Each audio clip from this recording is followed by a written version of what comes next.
Wakil Wali Kota Makassar Fatmawati Rusdi. Harapan-harapan tersebut tidak lain adalah untuk kesejahteraan masyarakat Kota Makassar itu sendiri. Anggota Dewan Perwakilan Kota Makassar pun memberikan harapan-harapannya di usia ke-414 Kota Makassar. Fraksi Partai Keadilan Sejahtera yang diwakili Anwar Faruk berharap agar program-program yang telah dicanangkan oleh pemerintah Kota Makassar dapat dilaksanakan dengan baik, karena menurutnya program-program Dani Fatma jika dilaksanakan dengan baik, maka masyarakat akan menerima dampak positif dari program-program tersebut. Ketua PKS Makassar ini menambahkan pekerjaan rumah atau PR yang harus disegerakan oleh pemerintah Kota Makassar, yakni penanganan banjir di beberapa titik di Kota Makassar, terlebih saat ini sudah memasuki musim penghujan.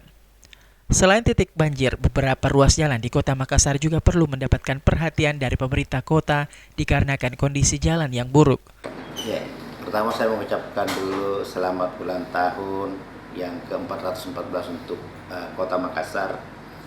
Tentunya harapan saya kepada pemerintah Kota Makassar dalam hal ini Pak Dani Pomanto dan Ibu Fatmawati adalah mudah-mudahan program-program yang telah dijalankan, yang dicanangkan itu bisa dilaksanakan dengan baik. Karena saya melihat program-program beliau berdua luar biasa untuk pembangunan Kota Makassar. Dan kita yang dihadapi oleh masyarakat, karena kami juga sering turun ke masyarakat ya, mengadakan baik itu di reses kita maupun juga di sosmed, kegiatan-kegiatan yang bersinggungan dengan masyarakat, adalah pertama masih adanya banjir ya. Banjir di beberapa tempat di Kota Makassar ini, tentunya yang daerah rendah dan memang langganan banjir. Sementara itu, Ketua Komisi D DPRD Makassar Wahab Tahir berharap agar di usia di 414 ini, warga Kota Makassar dapat segera beradaptasi dengan kondisi saat ini, agar segera dapat keluar dari tekanan pandemi dan tekanan ekonomi, dan segera memperbaiki tatanan kehidupan di Kota Makassar.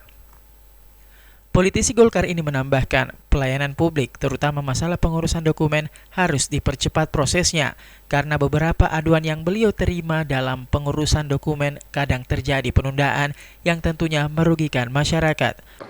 Pertama saya ucapkan dirgahayu ke 414 tahun Kota Makassar yang saya cintai, Pas Solongan Ceraku. Harapan saya di usia 414 ini kemudian pemerintah, kita semua, masyarakat bisa kemudian melakukan adaptasi untuk bisa keluar segera mungkin dari tekanan pandemi dan tekanan ekonomi. Kita bisa segera mungkin melakukan recovery terhadap seluruh tatanan kehidupan ini. Ya, tantangan terbesar adalah Makassar ini kota metropolitan yang akan menjadi kota megapolitan. Sekali lagi kerjasama antara semua pihak kemudian bisa memecahkan semua persoalan yang ada.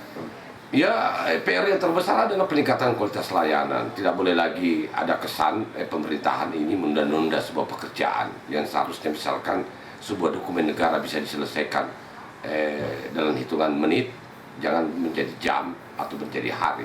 Dokumen negara yang dimaksud adalah dokumen negara yang kemudian diperuntukkan oleh rakyat dalam rangka memacu aktivitas hidup mereka. Kemajuan Kota Makassar tak lepas dari kontribusi masyarakat. Oleh karena itu, diharapkan masyarakat dapat bersama-sama pemerintah Kota Makassar untuk mensukseskan program kerja pemerintah kota. Irfan P. Putra, Fajar TV dan Fajar Radio melaporkan.